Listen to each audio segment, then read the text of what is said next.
So hello dear students, midnight সানসেটে তোমাদের সকলকে স্বাগত জানাই। তোমাদের সেকেন্ড সামেটিভ পরীক্ষার জন্য আমি লাইফ সায়েন্সের কিছু ক্লাস করাতে চলেছি, যেগুলো তোমাদের সেকেন্ড সামেটিভে নাম্বার তোলার জন্য খুবই হেল্পফুল হবে। ঠিক আছে, তোমাদের প্র্যাকটিস সেশন আমি প্র্যাকটিস করাবো, তোমরা ক্লাসগুলো অ্যাটেন্ড করো, দেখবে তোমরা ভালো মার্কস তুলতে পারবে পরীক্ষায়। তো চলো আমরা ক্লাসটা শুরু করি। দেখো, আমি প্রশ্ন দিয়ে শুরু করছি। এখানে মানে তোমাদের ফার্স্টে দেখবে মোটামুটি যে শর্ট কোয়েশ্চেন, সেখানে অনেকগুলো নাম্বার থাকে, প্রায় 15টা নাম্বার থাকে, কিন্তু 15 নাম্বার। ঠিক আছে, 40-এর মধ্যে 15, সেটা কিন্তু একটা বিশাল বড় নাম্বার। 40-এর মধ্যে 15।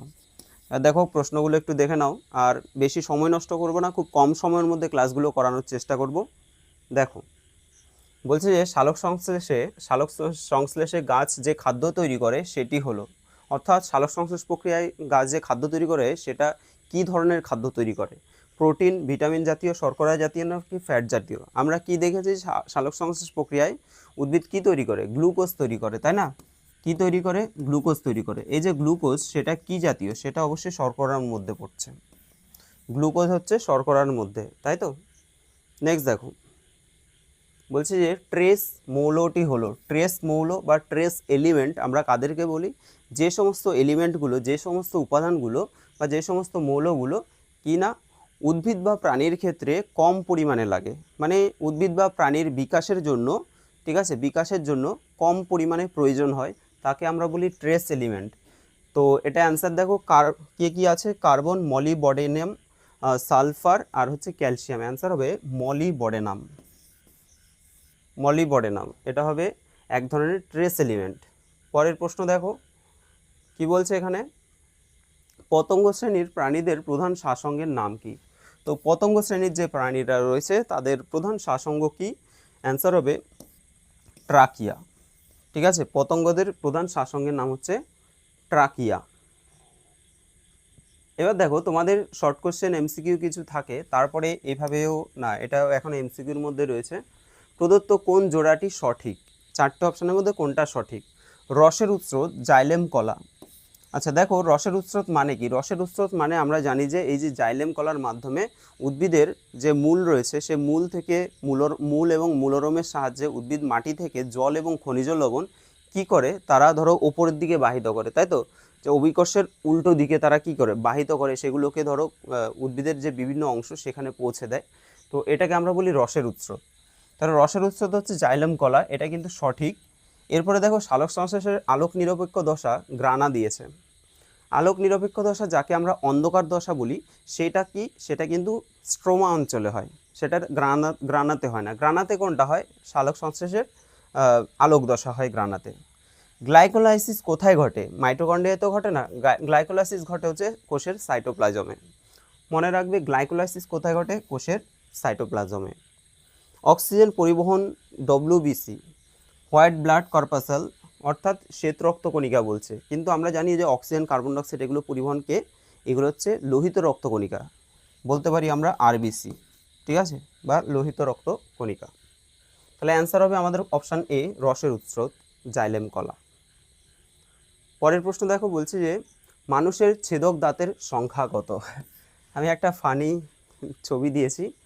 দেখো, ছেদক দাঁত, আমাদের দাঁতের ফর্মুলা তোমাদের খুব সুন্দর করে আমি বুঝিয়ে দিয়েছি, যে আমাদের যতগুলো দাঁত আছে 32টা দাঁতের হিসাব। ঠিক আছে, তো আমাদের টোটাল 4 রকমের দাঁত থাকে: ইনসাইজার, ক্যানাইন, প্রিমোলার, মোলার, তাই তো?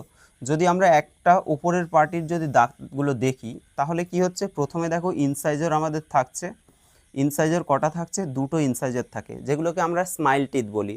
আমরা হাসলে যে দাঁতগুলো আমাদের বেরিয়ে আসে সেগুলো হচ্ছে ইনসাইজার। ঠিক আছে, তো ইনসাইজার কটা করে থাকে? একটা পার্টিতে দেখো 2টো করে থাকে, একটা পার্টিতে 2টো করে থাকে। মানে আমাদের সংকেতটা কি? মানুষের দন্ত সংকেত কি? Incisor 2 2, canine 1 1, incisor canine premolar 2 2, আর হচ্ছে মোলার 3 3।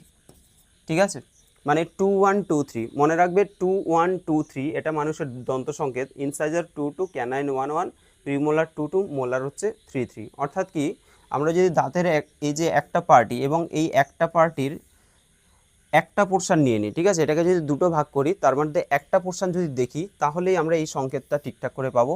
তাহলে দেখো, এই যে প্রথম দুটো হচ্ছে ইনসাইজার, ঠিক আছে, তাহলে ইনসাইজার ওপরের 2টো, আবার এ পাশে 2টো, তারপরে আছে একটা ক্যানাইন, যেটা ক্যানাইন এটা কি হয়, অনেকটা ছুসলো টাইপের হয়, যেটা দিয়ে আমরা কোনো কিছু দেখবে কাটতে সুবিধা হয়, ঠিক আছে। তো এই যে এটাকে বলি ক্যানাইন, ক্যানাইন। এরপরে দেখবে প্রিমোলার 3টে থাকে, প্রিমোলার 2টো থাকবে, আর লাস্টে হচ্ছে 3টে হচ্ছে মোলার টিথ থাকবে, ঠিক আছে। তো এরকম করে তোমাদের আমি বুঝিয়ে দিয়েছিলাম। যাই হোক, এটাই হচ্ছে। তাহলে ছেদক দাঁত কোনটা পাচ্ছি, ছেদক মানে কোনটা, দেখো কৃন্তক ছেদক, ছেদক দাঁতের সংখ্যা কটা, ছেদক মানেই হচ্ছে এই যে যেটা দিয়ে আমরা বলছি যে একদম ছুসলো যে দাঁতগুলো হয়, তাহলে 1টা 2টো আর নিচে চোয়ালে 2টো থাকবে, তাহলে 2 এ 2 টোটাল কটা হচ্ছে, 4টে হয়ে যাচ্ছে ছেদক দাঁত। প্রথম ইনসাইজারকে বলা হচ্ছে কৃন্তক, ঠিক আছে, তারপরে হচ্ছে ক্যানাইনকে বলা হচ্ছে ছেদক, মাথায় রাখবে। পরের প্রশ্ন দেখো, এখানে বলছে নিম্নলিখিত প্রশ্নগুলির মধ্যে প্রশ্নগুলির সঠিক মতো উত্তর দাও, একটি বাক্যে উত্তর দাও। বিসদৃশ শব্দটি লেখো, এর মধ্যে কোনটা বিসদৃশ, গঁদ, কুইনাইন, তরুক্ষীর নাকি রজন। অবশ্যই বুঝতে পারছো যে এটা কি হবে, কুইনাইন, কারণ কি কুইনাইন হচ্ছে নাইট্রোজেন যুক্ত রেচন পদার্থ, বাকিগুলো হচ্ছে নাইট্রোজেন বিহীন রেচন পদার্থ, ঠিক আছে। পরের প্রশ্ন দেখো, বলছে যে মানব হৃৎপিণ্ডের আবরণকে কি বলা হয়, অর্থাৎ হৃৎপিণ্ডের আবরণীকে আমরা কি বলি, সবাই জানো কি বলি আমরা, পেরিকার্ডিয়াম, পেরিকার্ডিয়াম। এরপর দেখো বলছি যে এনএডিপি এর পুরো নাম কি, এনএডিপি মানে হচ্ছে nicotinamide, nicotinamide, নিকোটিনামাইন, adenine, adenine dinucleotide phosphate, dinucleotide phosphate, ঠিক আছে, ফসফেট। তাহলে এনএডিপি মানে হচ্ছে নিকোটিনামাইড, নিকোটিনামাইড ড হবে এটা, হ্যাঁ, নিকোটিনামাইড অ্যাডেনিন ডাইনিউক্লিওটাইড ফসফেট। এরপর কি বলছে, একটি বহির্পরজীবী প্রাণীর নাম লেখো। তাহলে বহির্পরজীবী যেটা আমাদের মাথার মধ্যে বসবাস করে সেটা কি, বহির্পরজীবী হচ্ছে উকুন, উকুন। আচ্ছা, তোমরা আমাকে আরেকটা এক্সাম্পল দেবে যে বহির্পরজীবী আরেকটা প্রাণীর উদাহরণ দেবে, ঠিক আছে। নেক্সট দেখো, শূন্যস্থান পূরণ দিয়েছে। তাহলে দেখো কত টাইপের প্রশ্ন আসে তোমাদের শর্ট কোশ্চেনে। শূন্যস্থান পূরণ দিয়েছে, অলিন্দ বা নিলয়ের প্রসারণকে কি বলে, হৃৎপিণ্ডের ওখান থেকে আমরা পড়েছি সংবহনের ক্ষেত্রে। তো অলিন্দ বা নিলয়ের যে প্রসারণ সেটাকে কি বলা হয়, ডায়াস্টল, আর সংকোচনকে বলা হচ্ছে সিস্টল। সংকোচনকে সিস্টল এবং প্রসারণকে বলা হবে ডায়াস্টল। তাহলে প্রসারণকে কি বলে, ডায়াস্টল। পরের প্রশ্ন দেখো, সবাত শ্বসনে যে গ্লাইকোলাইসিস কোথায় ঘটে, কোষের যে সবাত শ্বসন হয়, সবাত শ্বসনে গ্লাইকোলাইসিসটা কোথায় ঘটে, গ্লাইকোলাইসিস ঘটে কোষের সাইটোপ্লাজমে, সাইটোপ্লাজমে। পরের প্রশ্নে চলে যাচ্ছি, যকৃতের ড্যাশ কোষ রোগ জীবাণু ধ্বংস করে, যকৃতের কোন কোষ রোগ জীবাণু ধ্বংস করে, অ্যান্সার হবে কুফার কোষ। যকৃতের মধ্যে যে কুফার কোষ থাকে সেই কুফার কোষ রোগ জীবাণু ধ্বংস করে। এরপর আসছে সত্য মিথ্যা, দেখে নাও সত্য মিথ্যা কি আছে।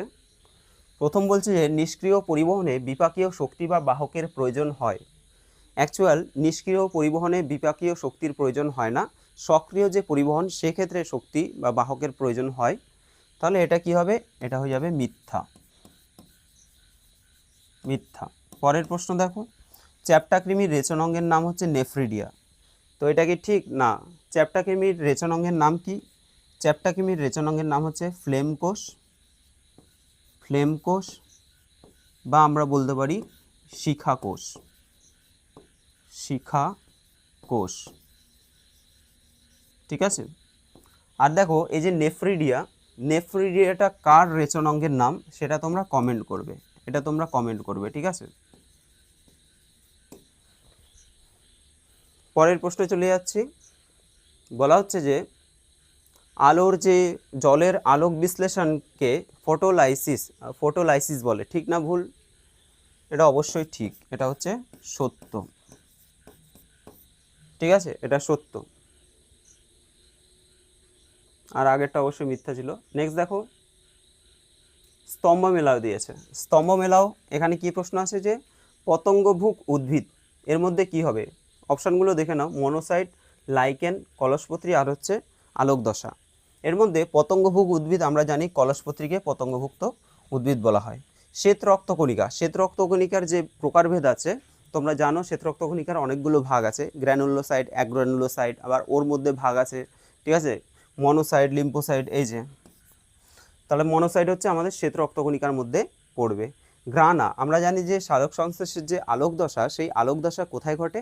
সেটা হচ্ছে সালোক সংশ্লেষের মানে সেটা হচ্ছে ক্লোরোপ্লাস্টের গ্রানা অঞ্চলে। আলোক দশাটা হচ্ছে গ্রানা অঞ্চলে, আর অন্ধকার দশাটা স্ট্রোমা অঞ্চলে ঘটে। আর লাইকেন কি? লাইকেন হচ্ছে আমরা জানি এরা হচ্ছে মিথজীবী, তাই তো, মিথজীবিতা দেখা যায়।